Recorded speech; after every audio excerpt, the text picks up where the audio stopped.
How long have you lived on the East Coast? Ooh, too long. 10 years. Okay, 10 years. You know, in 10 years, for Mhm. those who are on the East Coast, you'll know this is true. For those who have Yep. not spent a lot of time on the East Coast, listen to what we're telling you.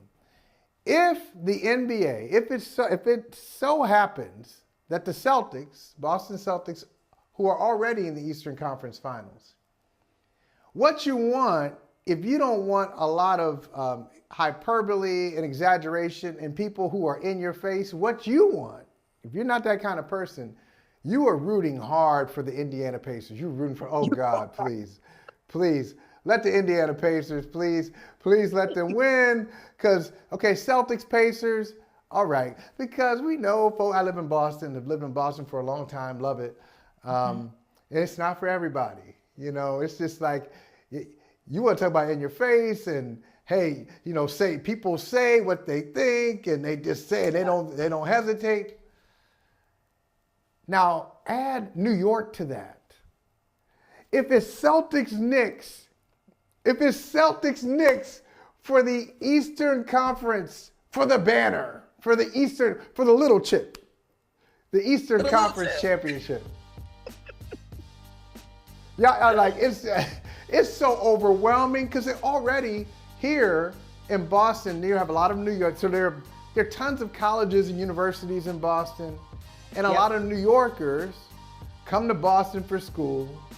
They say, "Oh, this city ain't shit. I just come here for school. That's it. Y'all ain't nothing." And then I'm going back to New York. And then the people from Boston who are going to school in Boston and dealing with these New Yorkers, and they talking trash with them. It's back and forth, on and It's on. They're both. crazy. It's family. It's like the most obnoxious family reunion all the It time. is. It is not only and so here I am in Connecticut, in between Boston and New York, and so we're a melting pot. Like you could walk into any place and see nothing but Knicks or nothing but Celtics. Like it is, we're like you're right here in the middle, right? And when I tell you it feels like we've been set up for this, it just kind of feel I'm not saying that nothing is fixed or anything like that. I'm just saying the script is scripting right now. It looks like the script is scripting on this Celtics Knicks Eastern Conference Finals. So it appears that this is the angle that would be very beneficial to the NBA if it were Well, to line up that way. okay, listen, I might, now you're going all Rick Carlisle on me.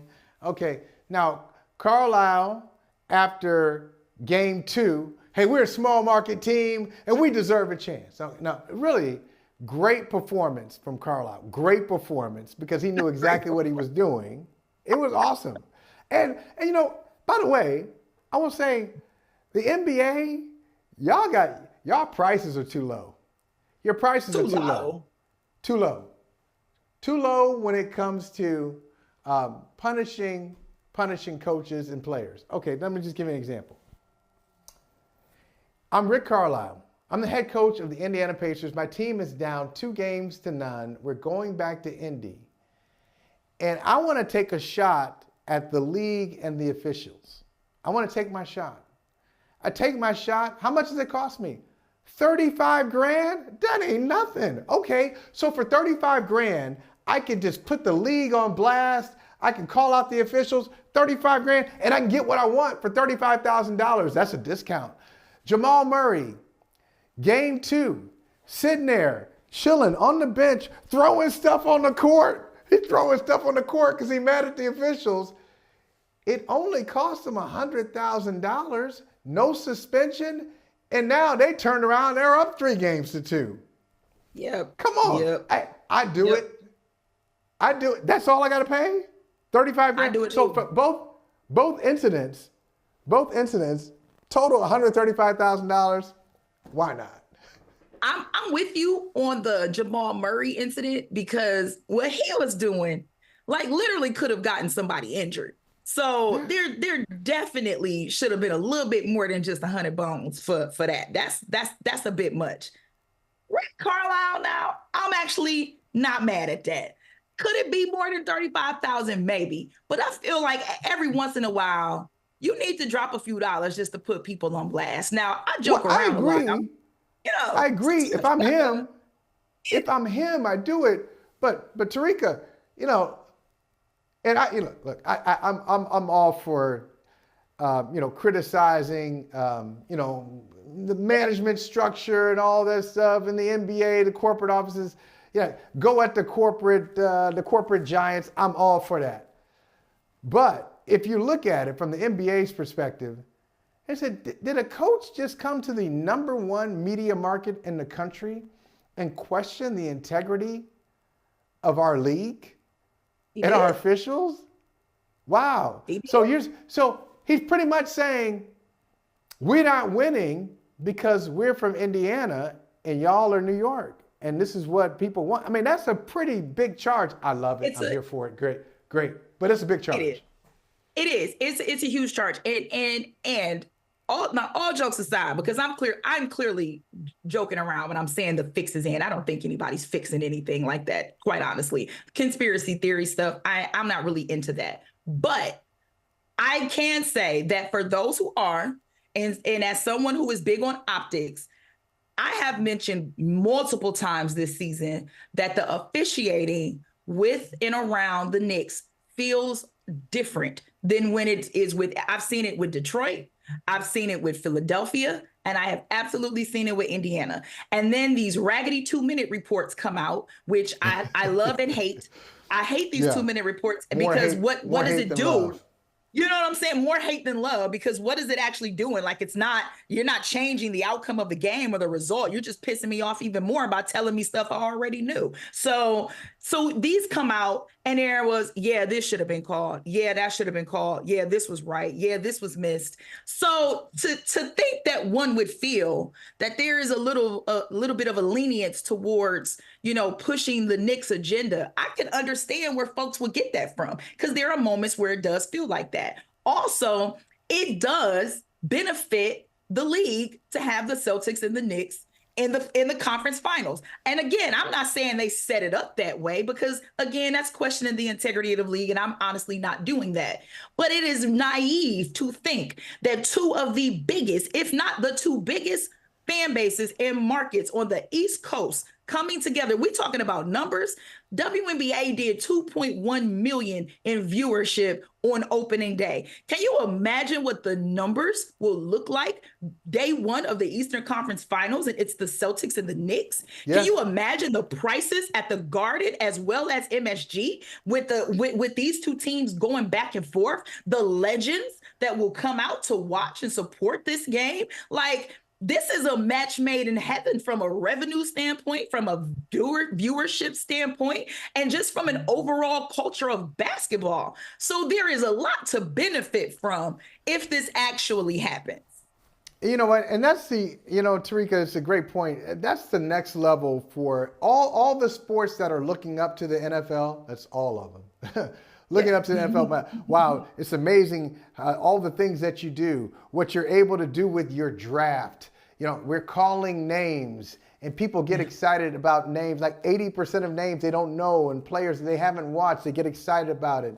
The way you get people excited about the schedule. We all knew the teams that were playing each other. It's not new. They didn't break news with the teams. They just said, okay, this is going to happen when. This is when this is going to happen. And this team has X amount of primetime games. And like the storylines and the drama that the league creates. But the next level for the NFL, this is the very top of it. NFL is so tight that it doesn't matter who makes the Super Bowl. So next year, let's say the Jacksonville Jaguars, small market, take on the Green Bay Packers, smallest market, in the Super Bowl. Guess how many people are going to watch? Over 100 million. Over 100 million. Doesn't matter. Doesn't matter. In the NFL, doesn't matter what markets are there. In the other sports, it does. In baseball, it does. In hockey, it certainly does. And in basketball, the sport has grown and the numbers are great and great media deals and all of these things. But last year you had Denver and Miami. Good markets, but not really great for the bottom line. How about a few years ago? A great final. Giannis in Milwaukee against Phoenix, great final.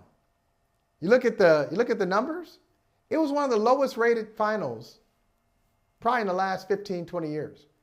It was Milwaukee and Phoenix. And it shouldn't be like that. But it is like that. You're right. And just to add to your point, two markets, smaller markets, people might not think they're smaller markets, but in the grand scheme of things, they are. But two smaller markets that like faced each other 2 years in a row, I want to say, Miami and San Antonio. But at the time, you had a D Wade, a LeBron James, a Tim Duncan. It wasn't the market per se that carried it was the stars. Viewership. It was the stars. So to your point, you got to have one or the other. You either got to have the market or you got to have the stars. But to eliminate both in basketball, it does jiggle your bottom line a bit. And anybody who doesn't believe that is naive to think to think otherwise. So yeah, I think that's the only thing that I mean when I say the fix is it. Like, you have to understand the gravity of what it would mean for the NBA to have these two legendary franchises facing off in the Eastern Conference Final. It would be a dream. Hey, thank you for watching Brother from Another. If you haven't hit that subscribe button, go ahead and do that now. Don't forget, you can catch us 3 to 4 weekdays on PeacockTV.com and on Sirius XM Channel 85.